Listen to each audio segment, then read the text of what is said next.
我们之前说了，很多人不信，是吧？所以我们把这个东西放出来，让全世界更主要就是台湾该知道怎么应对，这是关键点。核心的是啊，那23个码头，所有的改装公司，你得盯着哪些船只要在那里停靠，记录下来，一定不能让它靠岸。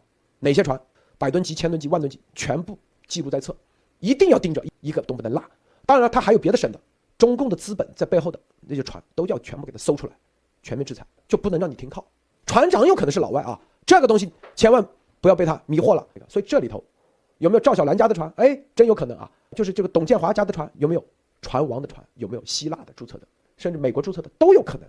就是你得做一个外层的防护，你靠岸之前先要全面检查。一旦什么地震，网络那个断啊，所有的船不能停靠，你就往外靠啊。那注册地是中国的，那100%不能让它登陆啊，那是毫无疑问。但你要防着注册地不在中国的，如果只要从大陆啊中间出来的，你都全都要盯着。到那个紧急状态，如果他把那个整个台湾岛给全围住了啊，堵住了，那个时候得提前通过这种紧急法。所以如果在法律上可以合法的清理，这个必须得提前啊做好准备。然后所有来台湾的船，比如说啊他在香港离港，或者是啊在哪个新加坡或者哪离港的时候，他如果要到高雄，那前一站的时候你就要全面检查啊。就是说，就算是他有海事求救信号的话，一定要以在这个就是说做好一切的这个准备工作啊。就是说在外海停靠，如果你要让他不做任何检查情况下让他靠港的话，你就会看见啊这个车门一开，里面都是兵，里面都是战车啊，所以说这就麻烦了，是吧？所以说这个大家一定要小心啊。就是说，因为中共他是把所有的海事规则研究的非常非常透的啊。千万，这就是这个情报，咱们的说白了也是冒着重大风险啊，这关键时刻把它弄出来。这个东西是正儿八经他亲口说的，这会议里头这就是证据，铁证如山。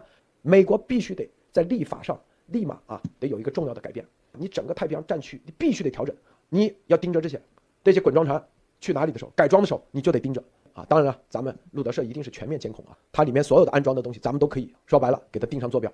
更重要的是啥？你美国你必须得要清晰的看到认识到啊这些船你得要想出解决方案。这个台湾政府有没有专门听啊？绝对有啊！核心的就得有真正的政治家出来啊！台湾啊，敢于像啊当年罗斯既要有策略，又不违反规矩的情况下啊，不违反民主的这种秩序的情况下，得想出新的策略来应对中共的这种打法啊！